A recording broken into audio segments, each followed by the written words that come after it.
आज हम लोग पढ़ेंगे type of company.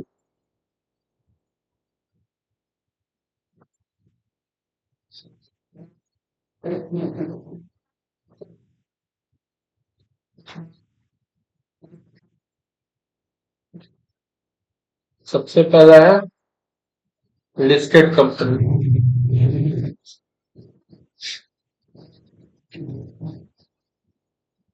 Listed company उसको बोलते हैं जिसका शेयर मार्केट में, यानी कि आमतौर पर बीएससी और एनएससी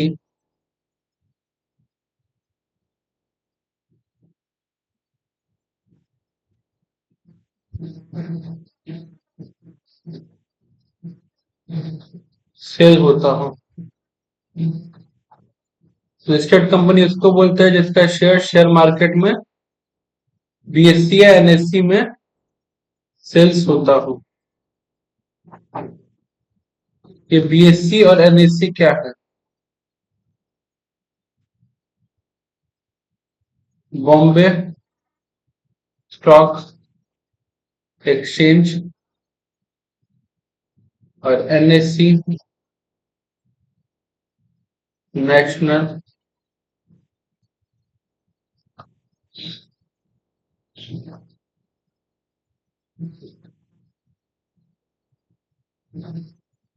स्टॉक एक्सचेंज।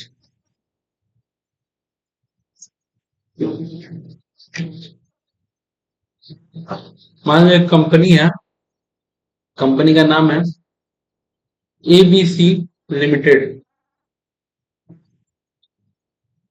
एबीसी अपना शेयर बेचना चाहता है पब्लिकली, तो उसको शेयर मार्केट में आके बेचना पड़ेगा। शेयर मार्केट क्या क्या है?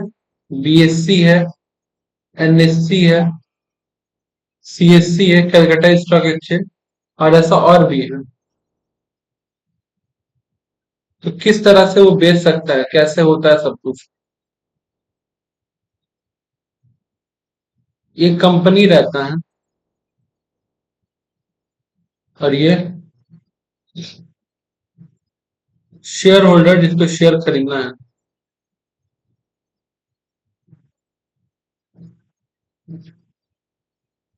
और जब भी कोई शेयर होल्डर शेयर मार्केट में शेयर खरीदता है तो उसको हम लोग कहते हैं कि वो ओपन मार्केट से खरीद रहा है। Open market operation.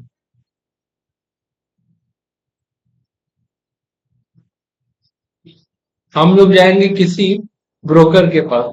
जैसे क्या क्या है ब्रोकर? अपस्टॉक, ग्रो, ठीक है, एंजल वन, मोतीलाल ओसवाल और ईटीसी, ऐसा बहुत सारा ब्रोकर। ये ब्रोकर लोग अपने आप को दो डिपॉजिटरी है, या तो एनएसडीएल या तो सीडीएसएल। एनएसडीएल का फुल फॉर्म है नेशनल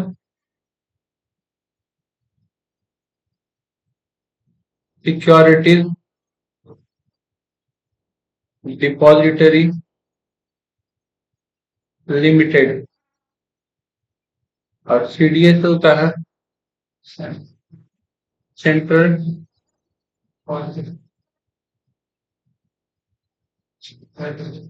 सिक्योरिटीज लिमिटेड। हम लोग अपना शेयर इन्हीं दोनों डिपॉजिटरी के माध्यम से खरीद सकते हैं, यानी कि हम जो भी शेयर खरीदेंगे वो मेरे को भले शो करेगा।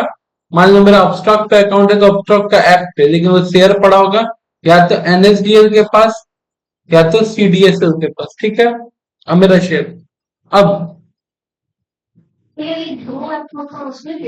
हाँ, अब इसमें क्या है कि यहाँ पे मार्केट है। मार्केट जैसे Bombay stock exchange, national stock exchange और Calcutta stock exchange, Madras stock exchange, ऐसा बहुत सारा है। हम किसी एक मार्केट से अपना शेयर खरीदेंगे, जब हम मार्केट से शेयर परचेज करेंगे तो उसका इंफॉर्मेशन जाएगा सेबी को। सेबी सबको पता है, security exchange board of India. और तब जाकर के सेबी इन्फॉर्म करेगा कंपनी को, और कंपनी हम लोग का शेयर क्या करेगा, अलॉट करेगा।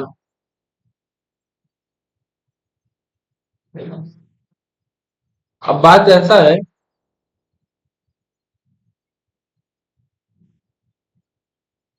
ये जो तीन है, सेबी, मार्केट, ये तीनों गवर्नमेंट का ही है, ठीक है। हाँ, अपस्टॉक हुआ, ग्रो हुआ, एंजल वन हुआ, वो तो ये जो ब्रोकर है, ठीक है, ये ब्रोकर प्राइवेट होता है, क्या होता है, ये तो प्राइवेट होता है, ठीक है। लेकिन इतना सब कुछ क्यों किया गया, इतना लेयरिंग क्यों किया गया, क्योंकि देखो, इसको शेयर बेचना है, इसको शेयर खरीदना है, सीधा सीधी रखता है। इतना लेयरिंग इस वजह से किया गया है कि ट्रांसपेरेंसी रहे, क्या रहे, ठीक है, ट्रांसपेरेंट रहे। दूसरा चीज कि किसी भी तरह का फ्रॉड ना हो पाए, किसी भी तरह का, क्योंकि हर आम आदमी कंपनी में डायरेक्टली कांटेक्ट नहीं कर सकता, उसको कोई ना कोई ब्रोकर चाहिए। अब ब्रोकर क्या कर सकता है, फ्रॉड कर सकता है। हाँ, कमीशन नहीं देगा तो फ्रॉड कर सकता है कि पैसा लिया, शेयर ही नहीं अलॉट करो। हाँ, ब्रोकर कर सकता है, तो उसी को देखने के लिए तो ये दोनों है, एनएसडीएल, सीडीएसएल। मान लो कि मेरा अपस्टॉक पे दिखा रहा है कि मेरे पास अडानी का शेयर्स है, ठीक है। अपस्टॉक तो प्राइवेट है, वो तो हमको कुछ भी दिखा सकता है ऐप पे।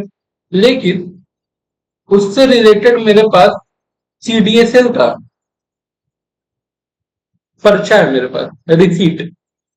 सीडीएसएल के पास इंफॉर्मेशन है कि मंजीत मोहन श्रीवास्तव के पास इतना अडानी ग्रुप का शेयर्स है। बात समझ रहे हो? तो हो सकता है कि कल को ये ऐप बंद हो जाए। बात समझ रहे हो? हो सकता है कल को ऐप बंद हो जाए, ये कहीं नहीं जाने वाला, ये वही रहेगा। बात समझ रहे हो? अच्छा, अब हम लोग ट्रेड कहाँ से कर रहे हैं, मार्केट से। बीएससी, एनएससी, सीएससी, ये सब भी क्या है, गवर्नमेंट रेगुलेटेड मार्केट है, गवर्नमेंट का पूरा नजर है। ऐसा कोई मार्केट नहीं है जो है ये काम करेगा कि शेयर का दाम चल रहा है 100 रुपया तो तुमको जानबूझ के दिखाएगा 120 रुपया। ऐसा नहीं करेगा, जो प्राइस दिखा रहा है वही दिखाएगा। जितना क्वांटिटी खरीद सकती हो शेयर तो उतना ही क्वांटिटी खरीदवाएगा, सब कुछ, ठीक है। और ये सारा चीज बैठ के देख कौन रहा है, सेबी। और सेबी इंफॉर्मेशन देता है कंपनी को, ठीक है। ये हुआ हम लोग का लिस्टेड कंपनी। अब इसका अपोजिट आ जाता है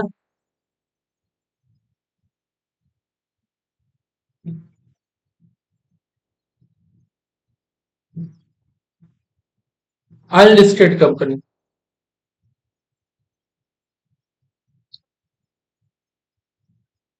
अनलिस्टेड कंपनी उसको कहते हैं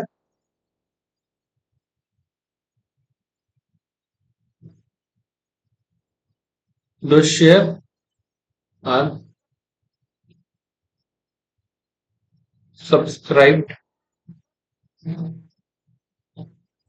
विथ प्राइवेट, जिसका शेयर प्राइवेट प्लेसमेंट के थ्रू बिक सके। ये प्राइवेट प्लेसमेंट क्या होता है समझना। अच्छा, अनलिस्टेड का तो मतलब समझ में आ गया कि भैया जो शेयर मार्केट में लिस्ट, यानी कि इसका शेयर हमको शेयर मार्केट में तो नहीं मिलेगा। तो ये लोग अपने शेयर कैसे बेचेगा, ये लोग बेचेगा प्राइवेट प्लेसमेंट। प्राइवेट प्लेसमेंट क्या होता है कि आप प्राइवेट प्लेसमेंट में नॉट मोर देन 50%, आप जब शेयर मार्केट के थ्रू शेयर बेचते हो, ठीक है, तो शेयर मार्केट के थ्रू शेयर बेचने के लिए आप लाखों करोड़ों जितना आदमी को बेचना है बेचो, कोई दिक्कत का बात नहीं है। लेकिन जब आप प्राइवेट प्लेसमेंट के थ्रू बेचते हो तो आप एक संग 50 आदमी को ही बेच सकते हो, उससे ज्यादा को नहीं। अगर उससे ज्यादा को आप बेचोगे तो उसको प्राइवेट प्लेसमेंट नहीं, उसको पब्लिक सब्सक्रिप्शन माना जाएगा कि आप पब्लिकली शेयर बेच रहे हो। तो लिस्टेड और अनलिस्टेड कंपनी में वही है कि जिसका शेयर शेयर मार्केट में मिल जाता है उसको लिस्टेड कहते हैं, और जिसका शेयर शेयर मार्केट में नहीं मिलता उसको अनलिस्टेड कहते हैं।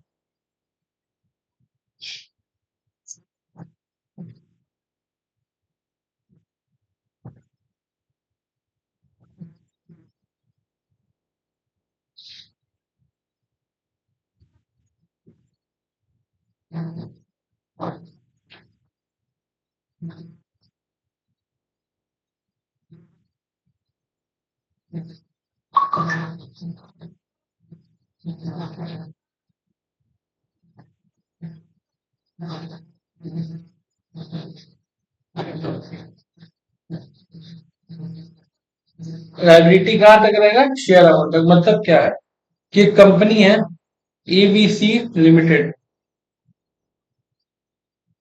उसको 800 करोड़ का लॉस हो गया, और हम एक शेयर होल्डर है जिसके पास 1000 शेयर है, और एक शेयर का दाम है 100 रुपया। कितना दाम है? 100 रुपया। यानी कि टोटल उसके पास 1 लाख रुपए का शेयर था। तो जो शेयर होल्डर होता है वो हम लोग को पता है वो क्या होता है? ओनर ऑफ कंपनी, ऐसा हम लोग कह सकते हैं, क्योंकि सारा लाइबिलिटी क्या वही लोग उठाता। लेकिन बात यह है कि क्या कंपनी को 800 करोड़ का लॉस हुआ है तो पूरा 800 करोड़ ये जो शेयर होल्डर है ये पे करेगा? नहीं। देखेंगे कि इसके पास कितना शेयर है। इसके पास 1000 शेयर है 100 रुपए वाला, ठीक है, होता है 1 लाख।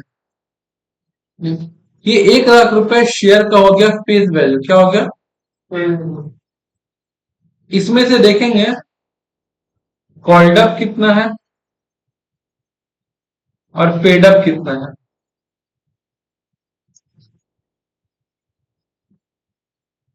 हो सकता है कि कंपनी 1000 शेयर पे अभी तक application, first call, final call ऐसे होता है ना, तो वैसे मिला करके मात्र 60 रुपए तक मांगा है, ठीक है। तो कितना हो गया? ठीक। और ये दे करके रखा है,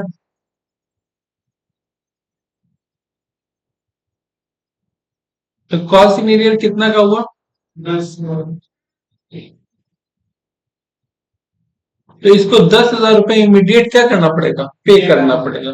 कहा 800 करोड़ का लॉस और कहा ये 10,000 का उठा रहा, प्लस कंपनी और कितना मांग सकता था? वो तो अभी 60 रुपया मांगा था, अभी और कंपनी 1000 इंटू 40 मांग सकता था, यानी कि 40,000 रुपए तक। यानी कंपनी टोटल आपसे 50,000 रुपए तक का डिमांड कर सकता है, ठीक है। ये कितना आपके ऊपर लाइबिलिटी पड़ा? 50,000 का। ये किससे पता चला कि आपके पास कितना नंबर ऑफ शेयर्स है और कितना उसमें से पेड करके आप पैसा रखे हुए हैं? उसी के बेस पे पता चला ना। इस वजह से इसको कहते हैं कंपनी लिमिटेड बाई शेयर।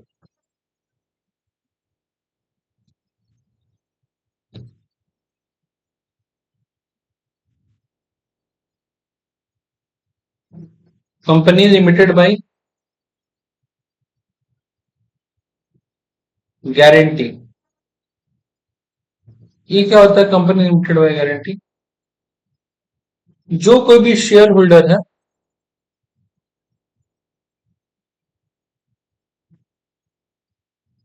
वो प्रॉमिस किया होगा टू पे अ सर्टेन अमाउंट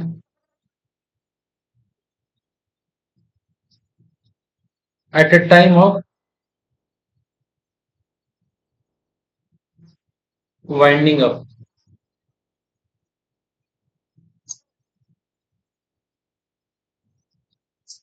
जब कंपनी स्टेब्लिश हो रहा था उसी वक्त एक शेयर होल्डर क्या किया, ये सिर्फ शेयर होल्डर नहीं थे, प्रमोटर भी था, मतलब कंपनी का न्यू भी रखा था कंपनी ने। तो ये प्रॉमिस किया था लोगों का, अधिकतर ऐसा करते लोगों का ट्रस्ट जीतने के लिए। क्या जीतने के लिए? ट्रस्ट। ये प्रॉमिस किया था कि अगर इन केस फ्यूचर में कंपनी वाइंडिंग अप के कगार पे जाता है, वाइंडिंग अप मतलब होता है बंद होने के कगार पे अगर जाता है भविष्य में, तो फॉर एग्जाम्पल बोले कि बोला था क्या, 5 करोड़ 5 करोड़ रुपए देंगे, तो इसका लाइबिलिटी कितना है? 5 करोड़। तो बस है तो इसका लाइबिलिटी इसका दिया गया गारंटी अमाउंट पे डिपेंड कर रहा है। किस पे डिपेंड करता है? गारंटी अमाउंट पे।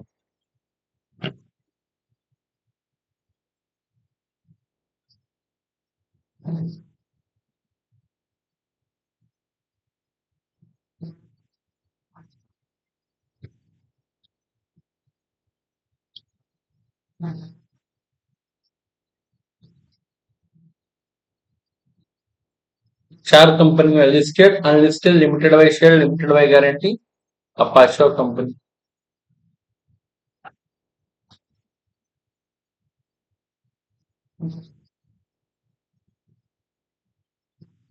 अनलिमिटेड कंपनी एक ऐसा कंपनी जिसका लाइबिलिटी का लिमिट ना हो।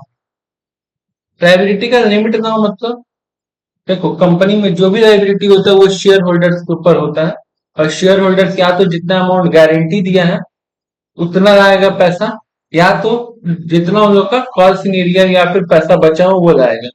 लेकिन अनलिमिटेड कंपनी में क्या होता है, शेयर होल्डर्स के ऊपर जो लाइबिलिटी पड़ेगा वो कितना पड़ेगा वो डिटरमाइन, वो फिक्स नहीं है। ज्यादा भी पड़ सकता है, कम भी पड़ सकता है। देना पड़ेगा, हाँ देना पड़ेगा। तो मत खोलो अनलिमिटेड कंपनी। अब नहीं लोग, कोई लोग नहीं खोलता अनलिमिटेड कंपनी। एक ही कंपनी है जो खाली है अनलिमिटेड कंपनी के नाम पे, Bharat egg corporation.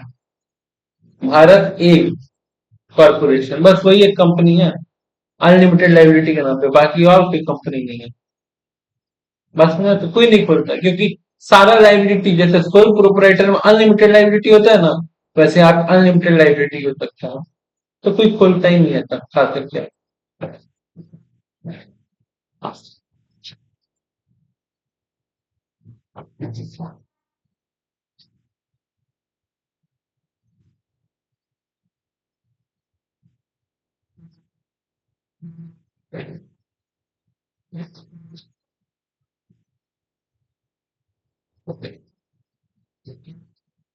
Holding company किसको कहते हैं?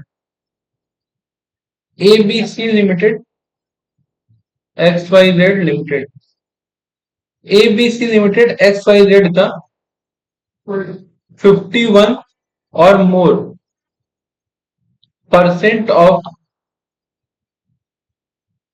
शेयर सब्सक्राइब, यानी कि एक्वायर करके,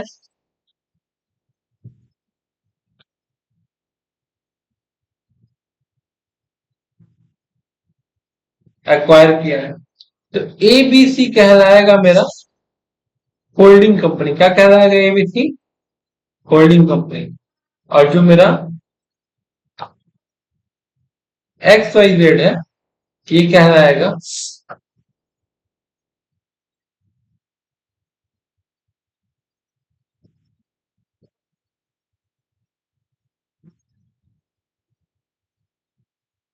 सब्सिडरी कंपनी। तो दिक्कत,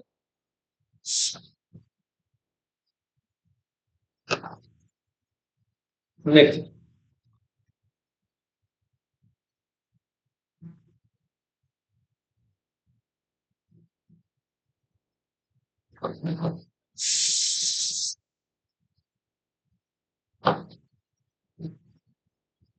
पेरेंटल कंपनी या पेरेंटल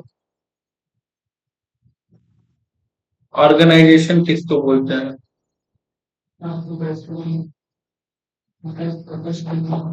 जैसे कि टाटा एंड सन्स है, उसके अंदर आता है टीसीएस। नाम सुनिए ना, Tata motor, Tata iron steel company, किसको? ठीक है, ऐसा बहुत कुछ है जो उसके अंदर आता है, और ईटीसी। तो ये सब क्या हो गया? टाटा एंड सन, नीचे जितना भी कंपनी है सब कंपनी का पेरेंटल कंपनी है। क्या हुआ? पेरेंटल कंपनी, कोई दिक्कत?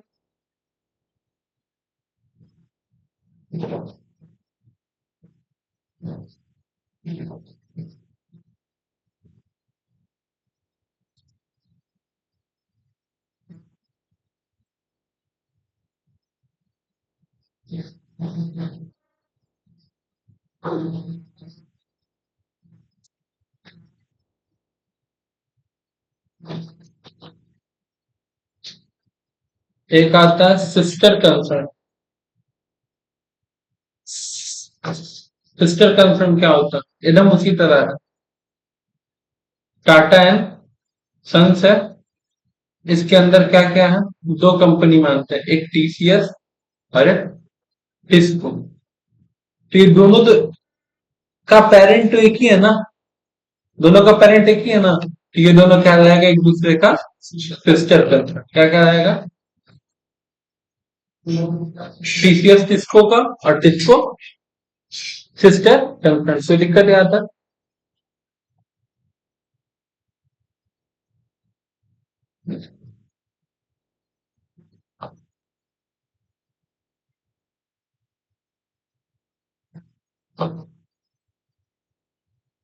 अब आता है सेक्शन 8 कंपनी, जो फेमस है चैरिटेबल। ऐसे तो इसका नाम है चैरिटेबल कंपनी, बट हम लोग इसको सेक्शन 8 कंपनी बोलते हैं क्योंकि टॉपिक पढ़ने को मिलता है सेक्शन 8 ऑफ कंपनीज एक्ट। बात समझा? तो इस कंपनी का मोटिव प्रॉफिट जनरेट करना है ही नहीं। प्रॉफिट नहीं। ये कंपनी किस वजह से बनता है? ये कंपनी किसी कॉज को ठीक करने के लिए बनता है, जैसे कि एग्जाम्पल बीइंग ह्यूमन जो है, ठीक है, और एक युवराज सिंह का भी एक क्रिकेटर, यू वी कैन, इसका भी कपड़ा का भी ब्रांड है, ठीक है। ये दोनों ही जो ब्रांड है, इससे जो भी प्रॉफिट जनरेट होता है, ये प्रॉफिट काम आता है कैंसर से जूझने वाले, ठीक है, कैंसर या कोई बड़ा बीमारी से जूझने वाले के लिए। तो अब बीइंग ह्यूमन टी शर्ट बनाता है, ठीक है, शर्ट बनाता है, जीन्स बनाता है।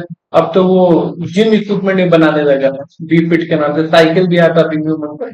तो जो भी तो ये सब एक तरह से सेक्शन 8 कंपनी है, जिसका इंटेंशन प्रॉफिट जनरेट करना नहीं है, सर्विस मोटिव है।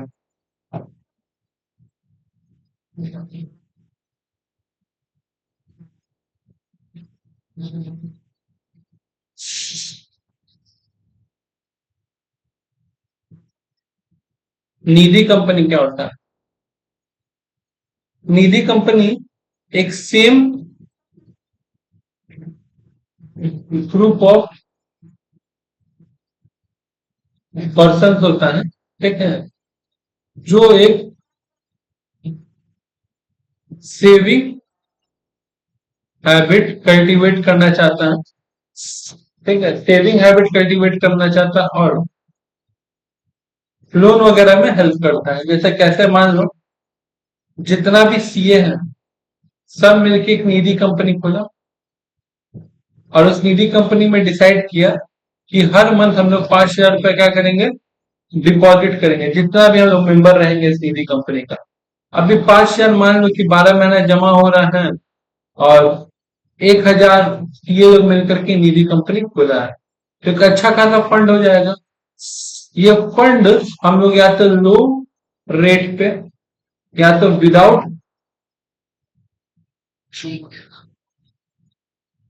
इंटरेस्ट, इंटरेस्ट रेट के लोन देंगे, ठीक है। किसको लोन देंगे? अपने ही कम्युनिटी को, किसी सीए को जरूरत पड़ गया, किसी को आगे सीए का पढ़ाई करना, उसके लिए फिर लोग ऐसे किसी इंटेंशन से खोलता है, उसको कहते हैं निधि कंपनी। अब आता है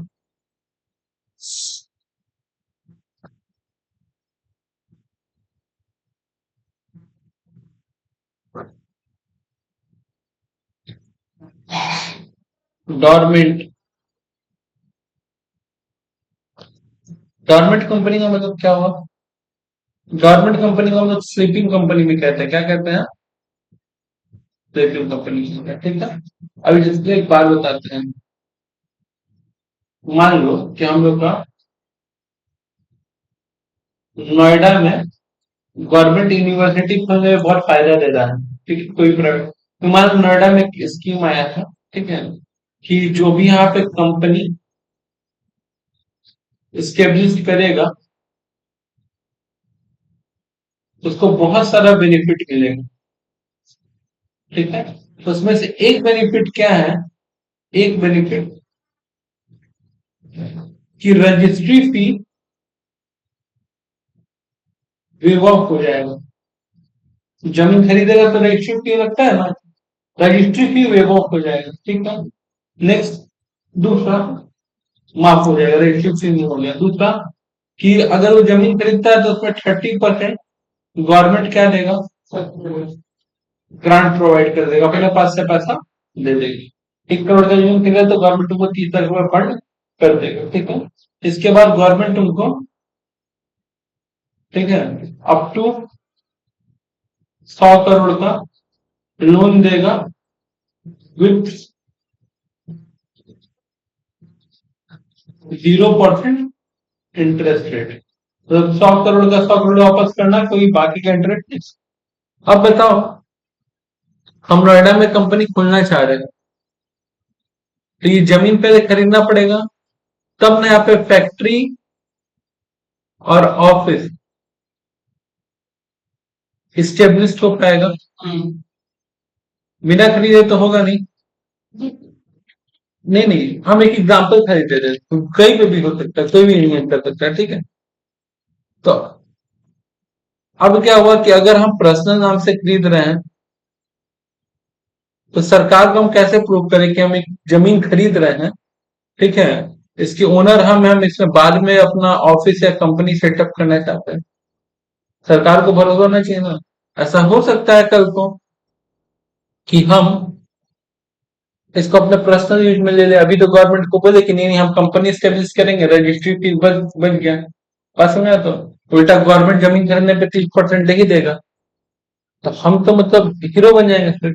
तो इसके लिए कंसेप्ट है डोरमेंट कंपनी का कि पहले आप जाइए एक कंपनी रजिस्टर करवाइए, और कंपनी रजिस्टर करवा के जो जो एसेट्स खरीदना चाहते हैं, एसेट्स मतलब फिक्स एसेट्स कंपनी के नाम पे, वो सारा फिक्स एसेट्स एक्वायर कर लीजिए, और एक फॉर्म भरिए, MSC 1। क्या फॉर्म भरिए, मिसलिनियस फॉर्म नंबर 1।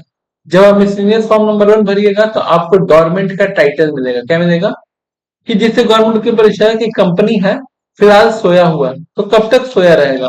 तो मैं कहने का मतलब है कि अब मान लो 6 महीना, साल भर या 2 साल, जो भी तुम्हारा फैक्ट्री और ऑफिस स्टेब्लिश करना स्टार्ट होगा, तो बस है। तो उसके बाद जब अगर बन जाएगा तो फिर हम लोग MSC 2 भरेंगे। क्या भरेंगे, MSC 2 बोले, 3 भरेंगे। तो हम लोगों को क्या मिलेगा फिर, हम लोग का डोरमेंट कंपनी सब नॉर्मल कंपनी में हो जाएगा। और जब तक डोरमेंट कंपनी रहेगा तो MSC 2 में हम लोग को एक सर्टिफिकेट मिला रहेगा, क्या क्या है, डोरमेंट कंपनी। क्लियर है भाई, ऐसा हो, इसको कहते हैं हम लोग dormant company.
Sectoral company, sectoral company क्या होता है, वो सारा कंपनी जो एक स्पेसिफिक सेक्टर में परफॉर्म करता है यानी कि काम करता है, उसको कहते हैं सेक्टरल कंपनी जाते हैं। एग्जाम्पल के लिए इसमें आ सकता है बैंकिंग कंपनी, जो बैंक से रिलेटेड काम खाली करेगा। कौन कौन? जैसे आईसीआईसीआई, एक्सिस, एचडीएफसी, ये सब क्या है? प्राइवेट कंपनी है जो बैंकिंग रिलेटेड काम करता है। फिर ऐसा आ सकता है एनबीएफसी, नॉन बैंकिंग लेकिन फाइनेंस से रिलेटेड काम करता है। Example Bajaj finance.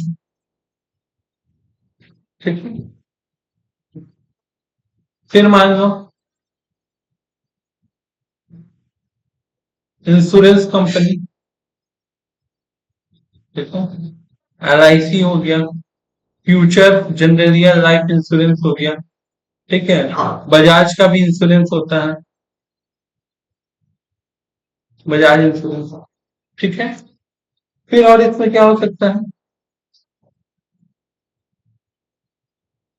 Infra structural company, L&T, जितना भी अभी तुम्हारा मेट्रो वेट्रो बन रहा है, बहुत सारा मेट्रो ये लोग बनाता है, ब्रिज बनाता है, जो कोई एक स्पेसिफिक सेक्टर में काम कर रहा है। अच्छा, तो अब बात ऐसा है कि कोई भी इंसान कंपनी खोलता है तो स्पेसिफिक के सेक्टर में काम करता है, लेकिन अगर मान लो हम यहाँ पे एक एग्जांपल लें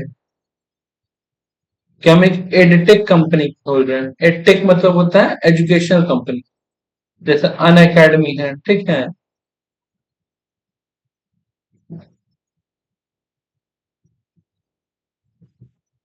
जैसे अन अकेडमी है, फिजिक्स वाला है, बायजूस है, ये सब जितना भी कंपनी पढ़ा ही रहा है ना, ये तो एक स्पेसिफिक ही काम कर रहा है।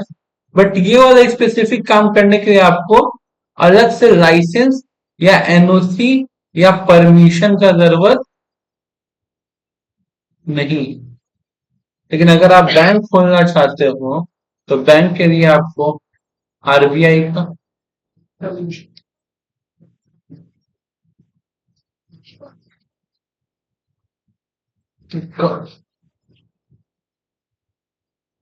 नहीं समझता हूँ मैं, बोल।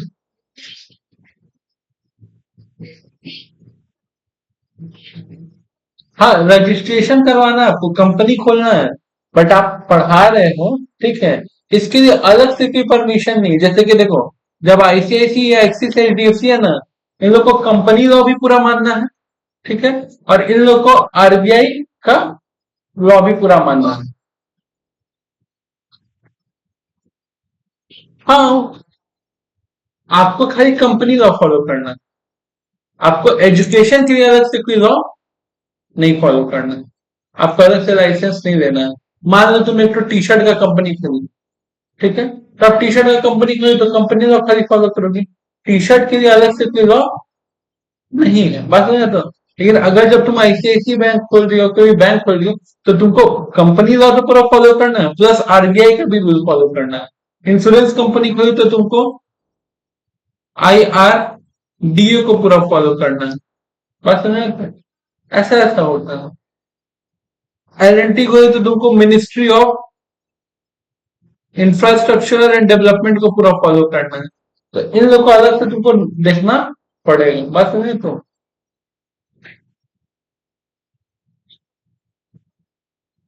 अच्छा, इसको कहते हैं हम लोग सेक्टरल कंपनी।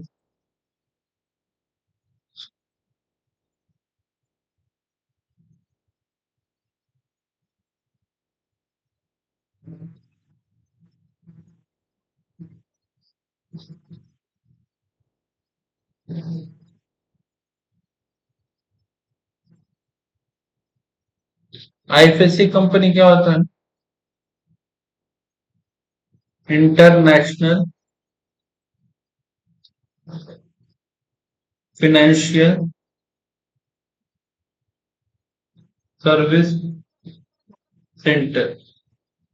ये एक एरिया होता है, क्या होता है? एरिया होता है, हर कंट्री में होता है, ठीक है। हमारे इंडिया में, हमको मैप नहीं आता, हम देखते देखते बना रहे हैं। हमारे इंडिया में मान लीजिए गुजरात एग्जाम्पल के लिए, तो गुजरात के गांधीनगर में, नगर में इंडिया का आईएफएससी सेंटर, वो भी कब बना है? 2014 के बाद।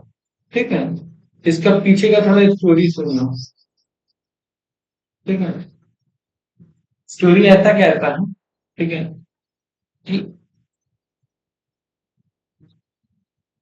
2008 में वर्ल्ड रिसेशन आया था, मतलब पूरा विश्व में मंदी छाया था। एक इंडिया ऐसा कंट्री था जो एक अच्छा परफॉर्मेंस दे रहा था। इंडिया एक ऐसा कंट्री था जो अच्छा परफॉर्मेंस, तो उस टाइम में वर्ल्ड बैंक सजेस्ट किया कि आप अपने यहाँ पे आईएफएससी सेंटर खोलो, क्योंकि जितना विदेश लोगों वाले लोगों के पास पैसा था, अपने मार्केट में पैसा इन्वेस्ट करना नहीं चाह रहा था क्योंकि मंदी चल रहा था।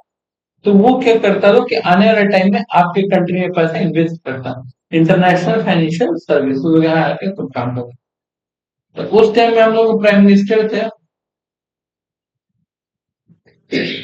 डॉक्टर मनमोहन सिंह। तो ये बोले कि हाँ सही बात है, हम आईएफएससी सेंटर खोलेंगे, ठीक है। और ये सजेस्ट किए कहाँ पे खोलने का? मुंबई में। वर्ल्ड बैंक भी और डॉक्टर मनमोहन सिंह दोनों का मानना था कि मुंबई, क्योंकि मुंबई हम लोग का क्या है? Finance capital. क्या है? Finance capital Mumbai. अब जब ये बात, उस टाइम यूपीए मतलब एक तरह से तो कांग्रेस का सरकार था, तो कांग्रेस का सरकार में जब ये बात उठा, तो मैडम सोनिया गांधी कहती हैं कि सारा अच्छा काम अगर आप कर दीजिएगा तो मेरा बेटा राहुल गांधी क्या करेगा? क्योंकि उनको तो उम्मीद था कि 2014 में कौन प्राइम मिनिस्टर बनेगा? राहुल गांधी। लेकिन मोदी जी भी ने टप्पा दे दिया, मोदी जी बन गए। अब मोदी जी आए तो मोदी जी अच्छा अच्छा काम किए। पता ना, तो जैसे आधार कार्ड भी सबको लगता है मोदी जी के आने के बाद आया, आधार कार्ड भी पहले कब कुछ था। जीएसटी भी सबको लगता है कि मोदी जी के आने के बाद आया, जीएसटी 2008 में ही आने वाला था। बस में तो 8-9 में ही आने वाला था। तो ऐसा बहुत सारी चीजें जिसके बारे में चर्चा अभी थी, लेकिन आने वाला बहुत पहले से।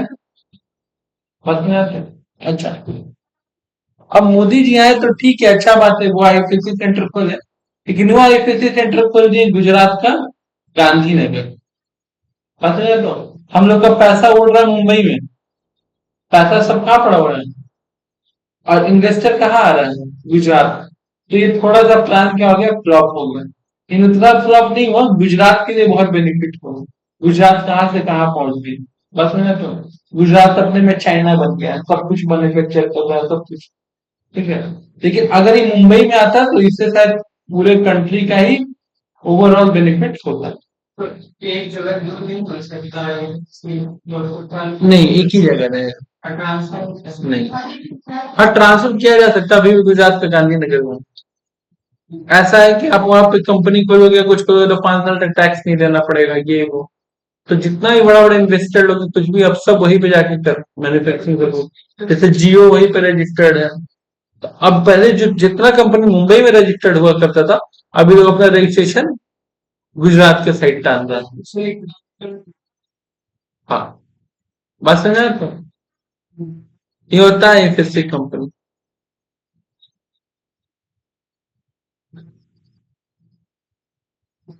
अब आता है नेक्स्ट।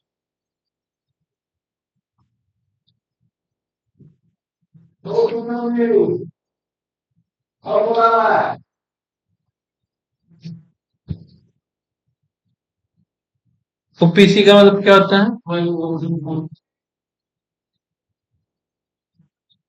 1956 जो इसके पहले था, प्रीवियस कंपनी लॉ, उसमें ओपीसी का कंसेप्ट नहीं था। ओपीसी का कंसेप्ट 2013 वाले एक्ट में आया, कंपनीज एक्ट 2013 वाले में आया, ठीक है। ओपीसी क्यों किया गया? कि जब कोई सिंगल इंडिविजुअल बहुत अच्छा परफॉर्म कर रहा था, और उसको जब अपना लिमिटेड बाउंड्रीज को क्रॉस करना था, तो उसका कोई आइडेंटिटी नहीं था, उसका कोई अपना आइडेंटिटी नहीं होता था, बहुत सारा दिक्कत होता था कि देश के बाहर जाके बिजनेस कर पाए कुछ कर। तब वो कंसेप्ट आया ओपीसी का, कि आप लिमिटलेस काम कर सकते हो, कोई दिक्कत नहीं है। ये ओपीसी, इसमें मिनिमम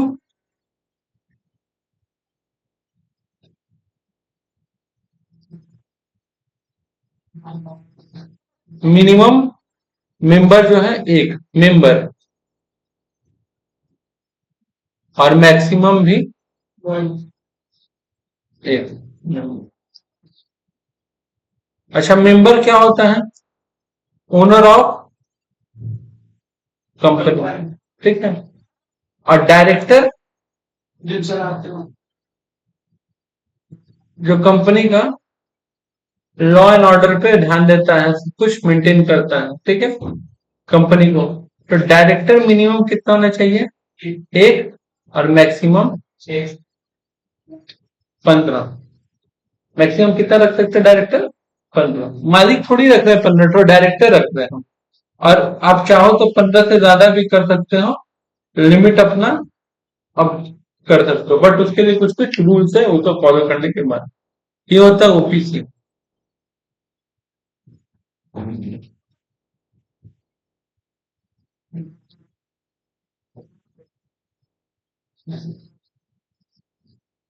16 नंबर आता है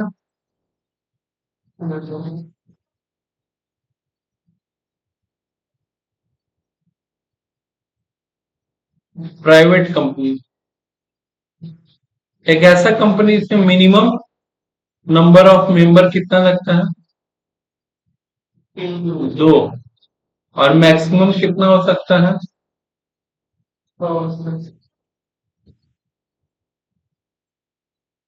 दो। इससे ज्यादा नहीं होगा। मिनिमम दो, मैक्सिमम 200, इससे ज्यादा नहीं करना, ठीक है। डायरेक्टर के लिए सबका लिमिट सेम।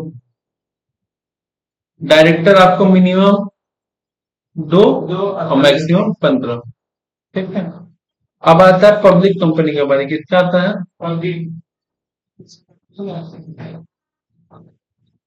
पब्लिक कंपनी में क्या होता है? मिनिमम नंबर ऑफ मेंबर 7, और मैक्सिमम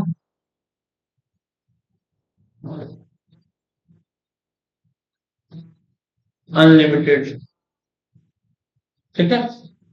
जितना चाहे उतना रख सकते हैं। और डायरेक्टर यहाँ पे हो जाता है हम लोग का 3 और 15, ठीक है। कोई दिक्कत?